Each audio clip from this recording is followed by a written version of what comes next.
सोचने वाली बात है। भारत को आज़ाद हुए, हमारे देश को आज़ाद हुए लगभग 75 से 80 साल होने को हैं। फिर भी हमारी जो न्यायपालिका है वो आज भी अंग्रेज़ों के द्वारा दी हुई न्याय व्यवस्था है। हमारे यहाँ जुडिशरी सिस्टम जो अपराध को बढ़ावा देता है, क्योंकि हमारे यहाँ आज भी जो अंग्रेज़ बनाकर गए हैं वही कानून चल रहे हैं। क्योंकि अंग्रेज़ों को उस समय जो अंग्रेज़ों के ख़िलाफ़ बोलता था, जो अपराध करता था, जो लड़ाई झगड़े करता था, उनके लिए सीधा कानून, सीधा अपराध और सीधी जेल होती थी।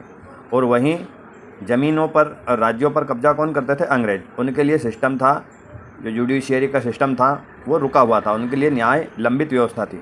आज भी हमारे यहाँ भारत में हमारी जो न्याय प्रक्रिया है उसमें दो तरह की न्याय व्यवस्था हैं। एक तो फौजदारी और एक है सिविल व्यवस्था। तो दोनों में यदि आप कोई लड़ाई झगड़ा करते हैं एन रोड पर या कोई चोरी करते हैं तो उसके लिए थाने में सीधी रिपोर्ट लिखी जाती है और अपराधी को सीधा जेल में या पुलिस थाने में बंद किया जाता है। वहीं आपका ज़मीन विवाद हो या कब्जे का विवाद हो, उसका फैसला आपका तहसीलदार पटवारी के निमित्त होकर गुजरता है। इसमें सीधा आप देख लें, यदि आपकी जेब से किसी ने 100 रुपये का पॉकेट मारा हो या आपको किसी ने गाली गलौज की हो तो उसमें सीधी रिपोर्ट होगी और अपराधी को सीधा न्यायालय में पेश किया जाएगा और जेल होगी। वहीं यदि आपकी किसी ने 5-10 बीघा ज़मीन पर कब्जा किया हो तो उसकी रिपोर्ट थाने पे नहीं लिखी जाती। वो बोलेंगे कि आप जाओ, ये हमारा मामला नहीं है, आप तहसीलदार के पास जाओ, एसडीएम के पास जाओ।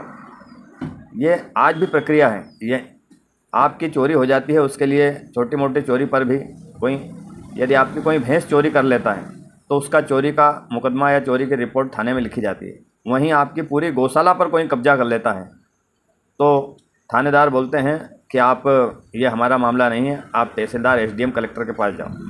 और वहीं सिविल अपराध में आप जानते हैं कि तारीख पर तारीख मिलती है और उसकी प्रक्रिया भी इतनी जटिल है सिविल की कि आपका कोई ज़मीन का प्रकरण है या आप कोई कब्जे का प्रकरण है, मेयर का प्रकरण है या लामबंदी का, उसमें आपको सबसे पहले तो आपको आवेदन देना पड़ता है।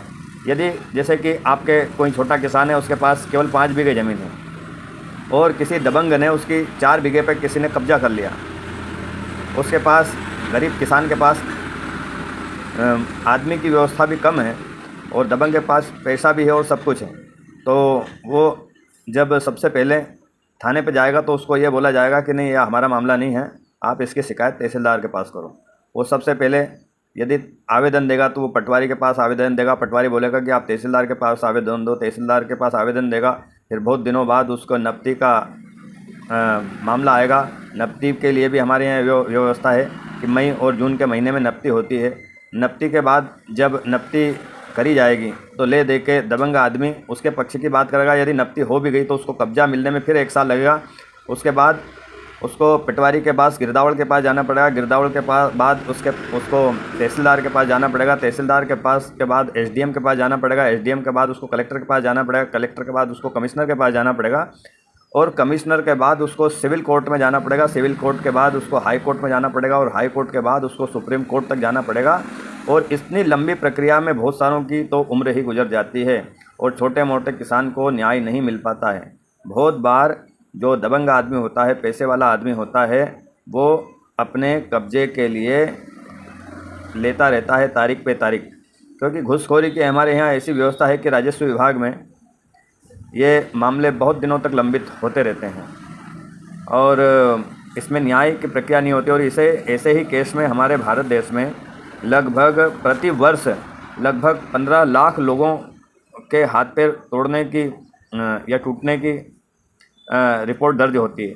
वहीं ऐसे केस में लगभग लंबित मामलों के प्रकरण में, ज़मीन जायदाद के प्रकरण में हमारे यहाँ लगभग 2 लाख लोग प्रतिवर्ष हमारे भारत देश में मर जाते हैं। और यही मामला, इसमें अधिकतर जो गरीब तबका रहता है, गरीब किसान रहता है, वो हमेशा पिछाता रहता है, उसकी ज़मीन जायदाद बिक जाती है, उसके घर के जेवर लुट जाते हैं। जैसे कोई ज़मीन का विवाद का मामला रहा तो उसमें गरीब किसान आदमी जब लड़ाई झगड़े करता है तो लड़ाई झगड़े में वो बहुत बार फौजदारी का मामला रहता है, सिविल का मामला अलग हट जाता है, वो जेल में चला जाता है और जेल में जाने के बाद उसके इन्हीं प्रकरणों के लिए उनकी माता बहनों के जेवर तक बिक जाते हैं और जिस ज़मीन के लिए वो लड़ रहा है वो ज़मीन भी बिक जाती है। हमारे यहाँ की न्याय प्रक्रिया आज भी अंग्रेज़ों की दी हुई न्याय प्रक्रिया है। इसमें हमारे सरकार को चाहिए कि इसमें सुधार करे, जिससे हमारे आम नागरिकों को सीधा लाभ मिल सके। यदि ऐसा ही चलता रहा तो गुलामी की प्रक्रिया में और आज की प्रक्रिया में कोई अंतर नहीं होगा। जय हिंद, जय भारत।